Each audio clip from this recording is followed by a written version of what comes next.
Hello everyone, GWFawkes here. I apologize if you were watching earlier. My mic died right as I was recording, so we're going to redo this again. Sounds like the audio is working, so I'm just going to dig right into this.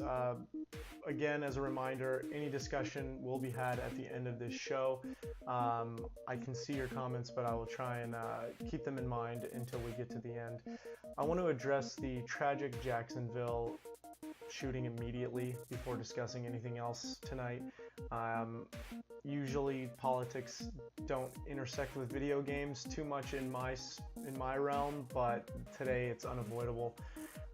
For my full opinion on gun control and anything like that, I did a show on February 15th, the 13th episode of Model Gaming Show, discussing all of that in depth, and that was actually for a separate mass shooting held in Florida. This is another tragic event, this time at a video game event, and I know it's important to discuss this. So just to give you the details, this happened at an open air mall called The Landing. It's in Jacksonville, Florida.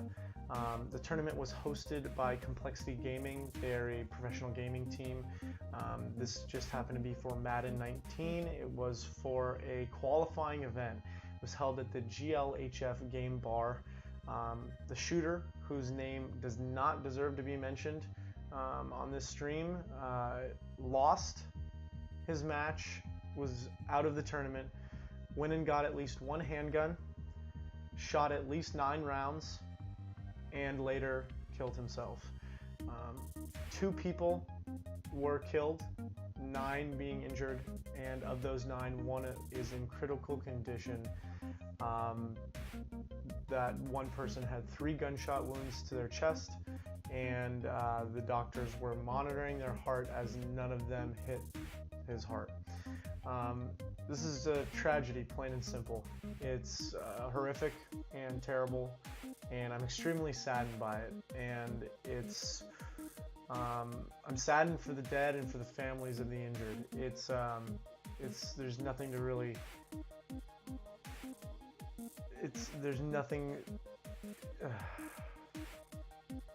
Nothing really even to say about this. And really, it's hard to express my feelings on this, because now this is the second time in Florida this has happened, and second time this year. It's hard to come across the words, but for me, and for just again, to use another analogy for this, I feel like America is like a relapsing drug addict that doesn't think it needs help and won't admit it has a problem. In reality, we don't need guns, right? We want guns, and that's a hard thing to justify when so many mass shootings keep happening. I don't think this is just a gun control issue. I don't think this is just a mental health control issue. It's a very human issue, and it's not Democrats or Republicans or anything like that. It's something that we hopefully will figure out very soon as a country. This can't keep happening and nothing comes from it. Right? How many times does this have to happen to where we just wipe it under the rug and pretend like it didn't happen? I'm again, for me, it's a very arrogant thing that we haven't done anything about it, that nothing's happened after all of this. So again, I'm deeply saddened at this. It's very frustrating, and I really do hope that the injured are okay. I hope that the one person who is in critical condition pulls through this, and I really hope we learn as a country that this shouldn't be happening. This is unfortunately caps a week of really positive things that happen in video games. And I do want to discuss those. And I, again, don't want to undermine what happened today, but it's something that I feel like I still deserve, or not deserve, I still want to discuss the positive things that happened in video games this week, as it was Gamescom. And while it may be difficult to discuss that, I think that so much positive happened that I'm going to go forward and discuss that. So again, I'm deeply saddened by the tragedy that happened today, and I will keep you up to date on anything that happens in the week following, and update you next week. So Gamescom was held in Cologne, Germany this week, and the opening ceremony had a lot of big people from the German government discussing video games and wanting to be a part of the video game culture. And I think that's very important, not just for Germany, but for video games in general, that so many people from the government are involved in this. Yes, I think you could look at it cynically, and I think you could look at it cynically and say that, you know, they just want to make some money. But I think they see video games as a positive thing. I think Gamescom is extremely positive, and it's a huge event, and it brings out some big names. And the first thing that they wanted to bring out and highlight was the Settlers of Catan. For those of you in America that have never played the board game, I really recommend you do. It's fantastic. And they've been creating video games off that series for a long time. And they actually brought the creator of the original game up to discuss their brand new project that's coming out in 2019. And it's a brand new video game. It's unlike any of the Settlers that came before it. As part of a promotion, you can go and play the first 4 Settlers for free. And I have Settlers on Steam. It's great. I play Settlers of Catan with friends. It's a fantastic board game. You should check it out. It's huge in Germany, and it's huge in Europe. It's just something that I think is neglected in America. Also announced was Shenmue 3, the release date of August 27, 2019, the 1 year from tomorrow. It's a big game, and since it coincides with Shenmue 1 and 2 being re-released on newer gen systems and PC, I think that's a perfect announcement, and I can't wait. Shenmue is a great game, great series, and I'm really looking forward to it. In terms of the Xbox press briefing that they did, overall, I thought the hosts were okay. They were just really cheesy. The whole event seemed really cheesy, and they just were trying to be so cool, and it didn't come off that at all. It didn't come off well at all, and I know it's hard to be positive about simple things, but I really don't think the hosts could really grasp that. Of note, 2 things that aren't my thing that I think people are really excited about are Hunt Showdown and Battlefield 5. Both different multiplayer games, completely different, but they both look really good and unique play styles. I know the Hunt has been on PC for a while now, but having that come to Xbox looks great. DMC, Devil May Cry, looks really damn impressive. I think that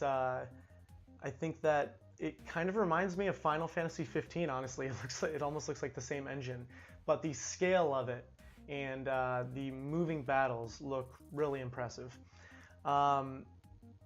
Shadow of the Tomb Raider looks great. I really don't understand the hate for that series. I really like the first 2. I thought the first one was wonderful. The second one was great, and more of the same with better improvements. And they keep showing new stuff on this one, and they keep emphasizing that the scale is so much bigger in this next game that I'm really looking forward to it. I know people just say it's copying Uncharted, but that's not a bad thing to imitate. Uncharted, the Uncharted games are some of the most highly recognized, like highly revered series in video games. So if Shadow of the Tomb Raider is like Uncharted 4, then that's not a bad thing. Next up is the Dark Pictures Anthology. Looks really intriguing, and while the face tech could have been better, I guess, it still looks very entertaining and interesting. It's by Supermassive and Bandai Namco. An anthology, I hope, means more than 3 games, so 4 games, 5 games, something like that, but they look to be very narrative-driven games, and I'm really interested. I can't wait for the first one to come out, and I think that they know that episodic storytelling like this can work, especially if it's in an overarching narrative, and you have a bunch of different games with one theme. So I think that can really play well. Finally, Forza Horizon 4 continues to impress me. They have reimagined kind of their online game modes, and team adventure is something that really looks great, very much up my alley and looks fun, and that your whole team has to do well to win, not just you winning the race or getting the most points or whatnot. Your whole team has to do well. I like that aspect, and that's something that I really want to play. Also announced, and being a PC gamer, this affects me, I guess, because of all the Bitcoin mining and whatnot. NVIDIA announced 3 new cards, and they're doing it a little bit differently this time. They're announcing the RTX 270 for $600, the 2070 for $600, 2080 for $800, and also the 2080 Ti for $1,200. In my recent memory, this is the first time where they've released both their Max card and the Ti version at the same time. Usually they give it about 6 months and then release the Ti version. That's a definite improvement. But to release the Ti version right off, I think it's a good thing. I think more options are always a good thing, but I think for PC gamers, they might feel like they're being upcharged. $1,200 is a lot for a gaming rig. I think I mentioned in the last couple of weeks that that you could buy a rig, like a pre-made rig with a 1080 Ti for like $1,200. So for a card that most people are speculating is 1.5 times the 1080 Ti for $1,200 seems like a lot. Again, there's always going to be people that buy it. I think I read that it's already sold out, so of course. But yeah, it's very interesting to me. But for me personally, that just means I can't wait to get the 1080 Ti when it drops in price in 6 months. That's what I'm really looking forward to. Another big thing to talk about in terms of Twitch overall and Amazon, since Amazon owns Twitch, starting on October 15th, there are no more ad-free viewings with your Twitch Prime membership. So all the ad-free viewing that you've been doing, if you've had Prime, is going away on October 15th, unless you basically buy a year subscription to it, then it will expire whenever you do it for that year. So I get that they need ad revenue, but and I think it's been an interesting thing Amazon's been doing with their gaming side of it, and I understand. I do understand. I think they could have handled it a little bit better, given it a more lead time. But at the same time, I think that it's a smarter move for them. They can't just say no ads. Everybody has Amazon Prime. Something like 100 million people have Amazon Prime. So for them to be losing out on 100 million people, I totally understand why they're doing it. It also affects their game purchases. So Amazon has been a beacon for gamers for all new releases. You get 20% off any game that you pre-order. It used to be 20% off any game within the first 2 weeks. Then they backed it off to just pre-order. And that was on every game, every new release. And 20% off is a lot. For most games, that's $12. So that's nothing to scoff at. And now they're changing that again. You will just get a $10 credit for games. So not 12 bucks, but 10, which is still not bad. But it's on select games. And I'm curious to see what those select games are going to be, if they're going to be high profile games or not, if certain studios are going to make deals and say, yeah, you can't do that with our game, sorry buddy. So I'm very curious to see what happens and what those select titles are. I can totally see Nintendo games not taking part in that.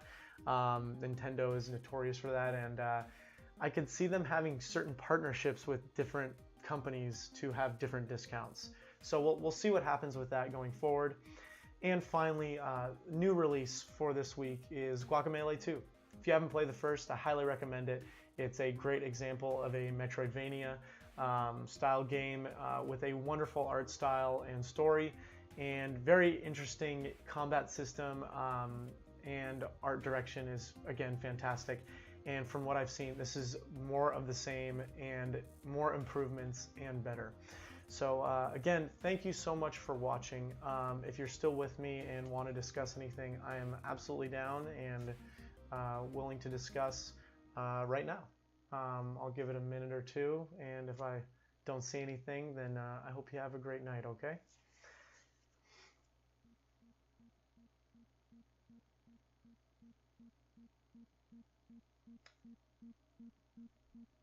And to He-Man, I do apologize for the music earlier.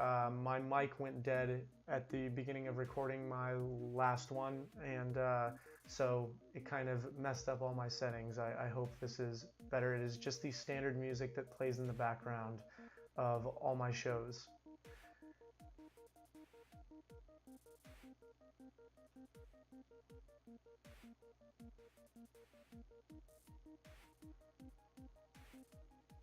All right, everyone, that seems to be it. So again, thank you for tuning in. This is a tough show to do, and I will update you next week on anything else that has happened with it. So have a good night.